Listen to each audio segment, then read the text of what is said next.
Hello and welcome आप सभी का आपके अपने YouTube channel MKS teaching point में। साथियों, बात करेंगे बेसिक शिक्षा विभाग सचिव महानिदेशक बीएसए आदेश जारी। आदेश का निष्कर्ष इंगित कराएंगे और निष्कर्ष किस प्रकार से आपकी शिक्षक समायोजन व स्थानांतरण प्रक्रिया, स्कूल मर्जर विशेष व अन्य विशेष परिप्रेक्ष्यों में महत्वपूर्ण है, वो भी आपको निष्कर्ष इंगित कराएंगे। और विविध खबरें जो प्रमुखता से प्रकाशित हुई हैं उनका भी निष्कर्ष इंगित कराएंगे। पहला आदेश आप सभी के समक्ष है, जो सचिव उत्तर प्रदेश बेसिक शिक्षा परिषद के द्वारा समस्त जिला बेसिक शिक्षा अधिकारियों के लिए जारी किया गया है। ये आदेश 1/8/2025 को जारी किया गया है। विषय है बेसिक शिक्षा परिषद के अधीन संचालित विद्यालयों में कार्यरत प्रधानाध्यापक एवं सहायक अध्यापक के शैक्षिक सत्र 2025-26 में स्वेच्छा से अंतः जनपदीय स्थानांतरण एवं समायोजन के संबंध में। कृपया उपरोक्त विषय के इस कार्यालय के पत्र दिनांक 26/7/2025 एवं पत्र दिनांक 27/7/2025 का संदर्भ ग्रहण करने का कष्ट करें, जिसके द्वारा बेसिक शिक्षा परिषद के अधीन संचालित विद्यालयों में कार्यरत प्रधानाध्यापक एवं सहायक अध्यापक के शैक्षिक सत्र 2025-26 में स्वेच्छा से अंतः जनपदीय स्थानांतरण एवं समायोजन के संबंध में ऑनलाइन आवेदन की तिथि 29/7/2025 से 1/8/2025 तक निर्धारित की गई थी, जिसे दिनांक 4/8/2025 तक बढ़ाया जा रहा है। तदोपरांत अग्रेतर कार्रवाई हेतु प्रत्यक्ष निर्देश जो हैं प्रेषित किए जाएंगे। तो देख रहे हैं यहाँ पर जो समायोजन की प्रक्रिया का दूसरा फेज स्टार्ट हुआ है, उसको लेकर के एक महत्वपूर्ण आदेश जो है जारी हो चुका है, जो आप सभी लोगों के लिए बहुत ही महत्वपूर्ण है। अगर आप प्रक्रिया में प्रतिभाग करना चाह रहे थे और आप सभी के मन में जिज्ञासा थी कि ऑनलाइन आवेदन की जो तिथि है क्या आगे बढ़ेगी, तो फाइनली जो है आदेश जारी हुआ है और तिथि को आगे बढ़ाया गया है। एक और बड़ा आदेश आप सभी के समक्ष आ चुका है महानिदेशक स्कूल शिक्षा एवं राज्य परियोजना निदेशक कार्यालय की ओर से। सेवा में समस्त जिला बेसिक शिक्षा अधिकारियों के लिए ये आदेश है और आदेश है वित्तीय वर्ष 2025-26 में प्राप्त अनुमोदन के क्रम में परिषदीय प्राथमिक एवं उच्च प्राथमिक विद्यालयों में खेलकूद सामग्री क्रय हेतु बजट प्रेषण एवं दिशा निर्देश के संबंध में 1 अगस्त को ये आदेश जारी किया गया है। डिटेल जानकारी दी गई है कि शिक्षा मंत्रालय भारत सरकार द्वारा प्रति प्राथमिक विद्यालय 5,000, प्रति उच्च प्राथमिक विद्यालय 10,000 की दर से खेलकूद सामग्री के क्रय हेतु अनुमोदन प्रदान किया गया है। इस परिप्रेक्ष्य में आप देख रहे हैं विशेष निष्कर्ष दिया गया है कि विद्यालय स्तरीय क्रय समिति के बारे में जानकारी दी गई है और एक डिटेल जो है आदेश आप देखेंगे यहाँ पर आपको देखने को मिल जाएगा, जो यहाँ पर जारी किया गया है, बहुत ही इम्पोर्टेंट है। अगला आदेश जो आप सभी के समक्ष है वो है जिला बेसिक शिक्षा अधिकारी गोरखपुर का। शैक्षिक सत्र 2025-26 के लिए उत्तर प्रदेश बेसिक शिक्षा परिषद के नियंत्रणाधीन संचालित विद्यालयों में कार्यरत शिक्षक एवं शिक्षिकाओं के अंतः जनपदीय स्थानांतरण एवं समायोजन के संबंध में ये आदेश जो है जारी किया गया है, जो आप यहाँ पर स्पष्ट तौर पर निष्कर्ष देख सकते हैं। इम्पॉर्टेंट है, सभी डिटेल जानकारी यहाँ पर प्रोवाइड कराई गई है। अगला आदेश है जिला बेसिक शिक्षा अधिकारी उन्नाव का, जो यहाँ पर आप देख रहे हैं बहुत ही महत्वपूर्ण निष्कर्ष है और आप सभी को इंगित करा दें, ये आपके विद्यालय विलय विशेष के परिप्रेक्ष्य में आदेश है। अगर आप देख रहे हैं यहाँ पर जो अभी पहले शासन ने निर्देश दिया था, उन्हीं निर्देशों को यहाँ पर इंगित कराया है कि जो विद्यालय पेयरिंग को लेकर के जो अब स्पष्ट तौर पर दिशा निर्देश हैं, उनका यहाँ पर अनुपालन करने को लेकर के ये निष्कर्ष आपको देखने को मिल रहा है। अगर बात कर ली जाए इस आदेश में आप देखेंगे 8 पॉइंट दिए गए हैं। इनमें से आप देख रहे हैं जो विद्यालय हो वो जो बस्ती से 1 किलोमीटर जो है उचित दूरी होनी चाहिए, 50 से अधिक जो छात्र संख्या वहाँ पेयरिंग ना की जाए, जो पहले हम आपको डिटेल जानकारी प्रोवाइड करा चुके हैं, वही निष्कर्ष यहाँ पर देखने को मिल रहा है। आगे इंगित कराया गया है कि जो शासनादेश है 16/6/2025 का, उसके परिप्रेक्ष्य में यहाँ पर बात की गई है। साथ ही जो संशोधित आदेश जारी हुआ है उसकी बात की गई है। तो यहाँ पर विविध निष्कर्ष आपको देखने को मिल रहे हैं। एक और महत्वपूर्ण जो है जिला बेसिक शिक्षा अधिकारी का आदेश आप सभी के समक्ष देखने को मिल रहा है, जो बहुत ही इंपॉर्टेंट है। 24 जुलाई को आदेश जारी किया गया है। यहाँ पर अगर आप देख रहे हैं बहुत ही महत्वपूर्ण निष्कर्ष है कि जो विद्यालय का कहीं ना कहीं स्पष्ट तौर पर निष्कर्ष जो विशेष तौर पर विद्यालय विलय से रिलेटेड है, उसका निष्कर्ष यहाँ पर दिया गया है। अब यहाँ पर अगर आप देख रहे हैं तो स्पष्ट है कि जो विद्यालयों की दूरी है स्पष्ट तौर पर 2 किलोमीटर बताई गई है और इसमें आगे स्पष्ट किया गया है, उक्त आदेश को निरस्त किया गया है, जो पेयरिंग का आदेश था उसे निरस्त किया गया है। निष्कर्ष यहाँ पर स्पष्ट हो रहा है।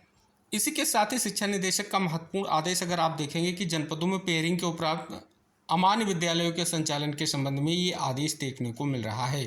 बहुत ही महत्वपूर्ण आदेश है। 31 जुलाई को आदेश दिया गया है कि 16 जून 2025 का जो आदेश है या शासनादेश है उसके संदर्भ को ग्रहण करते हुए एक महत्वपूर्ण निष्कर्ष यहाँ पर इंगित कराया गया है कि स्पष्ट है कि शासनादेश संख्या जो है कि 12 जुलाई 2025 क्रम में बाल वाटिका का संचालन किए जाने का निर्णय लिया गया, किंतु संज्ञान में आया है कतिपय असामाजिक तत्वों द्वारा इन स्थानों पर एक कमरे भवन में अमान्य विद्यालयों का संचालन करने का जो है प्रयास करते हुए दुष्प्रचार की कार्रवाई की जा रही है।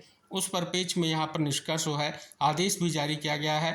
तो यहाँ पर स्पष्ट तौर पर इंगित कराया गया है कि अगर कोई जिन विद्यालयों की पेयरिंग की गई अगर वहाँ पर किसी भी तरीके से कोई अमान्य विद्यालय है तो उस पर प्राथमिकी दर्ज करते हुए कार्रवाई की जाए। अब तक की सबसे बड़ी खबर यहाँ पर आप देख रहे हैं, एक महत्वपूर्ण निष्कर्ष आपको देखने को मिल रहा है। अगर हम बात कर लें बेसिक शिक्षा विभाग से रिलेटेड, यहाँ पर देखेंगे उत्तर प्रदेश शिक्षा सेवा चयन आयोग की जो बैठक हुई है इसमें जो अहम जो निर्णय लिए गए हैं उसमें एक महत्वपूर्ण निर्णय पॉइंट नंबर 3 में भी आपको देखने को मिल रहा है। और एक लंबे जो है अंतराल के बाद उत्तर प्रदेश शिक्षक पात्रता परीक्षा का जो इंतजार था वो फाइनली समाप्त हो चुका है। 29 और 30 जनवरी को जो है परीक्षा प्रस्तावित है। अब यहाँ पर सबसे अहम यह है कि नोटिफिकेशन का अब इंतजार रहेगा। एक और आदेश आप सभी के समक्ष आ चुका है। जिला बेसिक शिक्षा अधिकारी शाहजहांपुर का जो विद्यालय के पेयरिंग शिफ्टिंग के संबंध में आप देख रहे हैं जो संशोधित दिशा निर्देश हैं उनका निष्कर्ष यहाँ पर जो है इंगित कराया गया है। और बहुत ही धमाकेदार आदेश कहा जा सकता है कि उपरोक्त निर्देशों से संबंधित अपेक्षित कार्रवाई पूर्ण करते हुए प्रस्ताव कल दिनांक 2/8/2025 समय अपराह्न 12 बजे तक अनिवार्य रूप से जो है उपलब्ध कराने का कष्ट करें। यानी जो विद्यालय पेयर किए गए हैं तो इन जो दिशा निर्देशों का अनुपालन किया गया है या नहीं किया गया है स्पेशली अब समीक्षा को लेकर के ये निष्कर्ष देखने को मिल रहा है। इलाहाबाद हाईकोर्ट ने एक धमाकेदार फैसला दिया है कि इलाहाबाद हाईकोर्ट की लखनऊ पीठ ने नवजात बच्चों, स्तनपान कराने वाली माताओं, घरेलू राशन और गर्म पके भोजन की जगह पर सूखा राशन देने पर रोक लगा दी है। साथ ही सरकार को निर्देश दिया है कि राष्ट्रीय खाद्य सुरक्षा अधिनियम 2013 के प्रावधानों का समयबद्ध तरीके से तरह पालन करें और घरेलू राशन व गर्म पके भोजन की आपूर्ति की उपलब्धता 2022 के नियमों के तहत सख्ती से सुनिश्चित करें। न्यायमूर्ति AR मसूदी और न्यायमूर्ति सुभाष विद्यार्थी की खंडपीठ ने यह आदेश जो है जनहित याचिकाओं को निस्तारित करते हुए दिया है। यहाँ भी देखेंगे स्कूलों पर सरकार का नया आदेश पीडीए पाठशाला की जीत देख रहे हैं। सपा अध्यक्ष अखिलेश यादव ने कहा कि शिक्षा का अधिकार कोई छीन नहीं सकता। प्राइमरी स्कूलों को बंद करने जा रही भाजपा सरकार का नया फरमान उसकी शिक्षा विरोधी नीति की नैतिक हार है या पीडीए पाठशाला आंदोलन की जीत है। तो यहाँ पर अगर आप देख रहे हैं स्पष्ट तौर पर बहुत बड़ा निष्कर्ष है। और इसके परिप्रेक्ष्य में अगर बात कर लें तो यहाँ पर पीडीए पाठशाला बच्चों की चेतना में विष घोलने की साजिश, यानी यहाँ पर देखेंगे जो स्पष्ट तौर पर विद्यालय विलय की प्रक्रिया है इसमें कहीं ना कहीं देख रहे हैं बहुत महत्वपूर्ण निष्कर्ष देखने को मिल रहा है। एक और धमाकेदार खबर आप सभी के समक्ष आ चुकी है जो आउटसोर्स भर्तियों को लेकर के है। जैसा कि आप देख रहे हैं बेसिक शिक्षा विभाग में वर्तमान में प्री प्राइमरी और अपर प्राइमरी के लिए ईसीसी और तकनीकी अन्वेषक भर्ती की प्रक्रिया गतिमान है। यहाँ पर जो है आउटसोर्स सेवा निगम गठन को लेकर के बहुत महत्वपूर्ण निष्कर्ष देखने को मिल रहा है। जितने भी चयनित स्पष्ट तौर पर आउटसोर्स कर्मी हैं या आने वाली भर्तियों में चयन होगा उनके लिए न्यूनतम मानदेय 16,000 रुपये का यहाँ पर निष्कर्ष देखने को मिल रहा है। फिलहाल जो उम्मीद है कि जल्द ही कैबिनेट से प्रस्ताव जो है पास किया जाएगा। अब आउटसोर्स सेवा निगम के गठन की प्रक्रिया को कंप्लीट किया जाएगा। अगली खबर है स्कूलों के विलय से कई समस्याओं का निदान करेगी प्रदेश सरकार। राष्ट्रीय शिक्षा नीति और केंद्रीय शिक्षा मंत्रालय के निर्देशों के तहत प्रदेश में परिषदीय विद्यालयों में पेयरिंग योजना शुरू की गई है। इसके तहत उन विद्यालयों को नज़दीकी बड़े और संसाधनयुक्त स्कूलों से जोड़ा जा रहा है जिनमें छात्रों की संख्या 50 से कम है। मकसद यह है कि हर बच्चे को स्मार्ट क्लास, डिजिटल लैब, खेल मैदान जैसे आधुनिक शैक्षिक संसाधन मिल सकें। कम नामांकन वाले स्कूलों को बंद करने या विलय करने का निर्णय अचानक नहीं लिया गया। पिछले वर्ष अक्टूबर में स्कूल शिक्षा महानिदेशक की अध्यक्षता में हुई बैठक में तय किया गया था कि प्राथमिकता के आधार पर ऐसे स्कूलों की समीक्षा कर पेयरिंग की जाए ताकि अधिक बच्चों को अच्छी शिक्षा और सुविधाएं जो हैं मिल सकें। एक और बड़ी खबर है, बीएसए नहीं बन सकेंगे रिंकू सिंह, विभाग ने रोकी प्रक्रिया। क्रिकेटर रिंकू सिंह अब बेसिक शिक्षा अधिकारी नहीं बन पाएंगे। बेसिक शिक्षा विभाग ने उनकी नियुक्ति की प्रक्रिया पर फिलहाल जो है रोक लगा दी गई है। इसका कारण अगर बीएसए पद के लिए निर्धारित शैक्षिक योग्यता पूरा न होना स्पष्ट हो रहा है।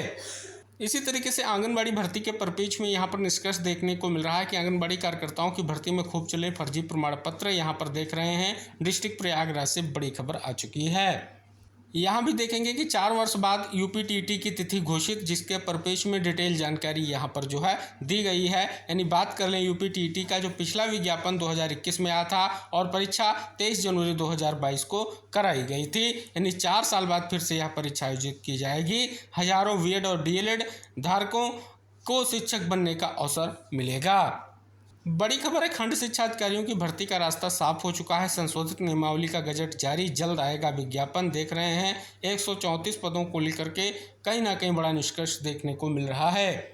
साथ ही बेसिक माध्यमिक विद्यालयों का भौतिक निरीक्षण शुरू हो चुका है। प्रदेश के बेसिक माध्यमिक विद्यालयों का भौतिक निरीक्षण शुक्रवार से शुरू हो गया है। मंडलवार 36 अधिकारियों की टीम जिले में जाकर बेसिक माध्यमिक व कस्तूरबा गांधी बालिका विद्यालयों में छात्र छात्राओं के नामांकन, निर्माण, मूलभूत सुविधाओं, मिड डे मील की व्यवस्था आदि की भौतिक जाँच कर रही है। डिस्ट्रिक्ट प्रतापगढ़ से बड़ी खबर है, बीएसए ने फर्जी इंग्लिश मीडियम स्कूल पर लगाया 1 लाख का जुर्माना। जो आप देख रहे हैं बहुत बड़ा निष्कर्ष देखने को मिल रहा है।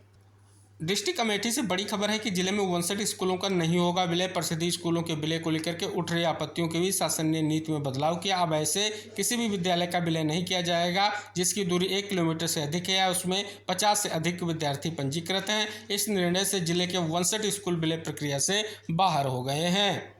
डिस्ट्रिक्ट रामपुर से बड़ी खबर है कि पेयरिंग से जनपद के कुछ स्कूलों को मिल सकती है राहत। 50 से अधिक छात्र संख्या वाले विद्यालयों की पेयरिंग करते हुए अन्य शिफ्ट करने का शिक्षक संघों ने खूब विरोध किया। जनपद में भी विभिन्न संगठनों ने ज्ञापन देकर के नाराजगी जताई। बावजूद जिले के 1596 में से 346 विद्यालय मर्ज कर दिए गए। अब कुछ विद्यालयों के स्टाफ में बचने की उम्मीद जगी है। यहाँ देखेंगे पेयरिंग पर सियासत तेज, शिक्षा विभाग ने भी दिखाई सख्ती। सपा की पीडीए पाठशाला के खिलाफ भाजपा ने खुला मोर्चा। बेसिक शिक्षा विभाग ने एफआईआर दर्ज करवाने के आदेश।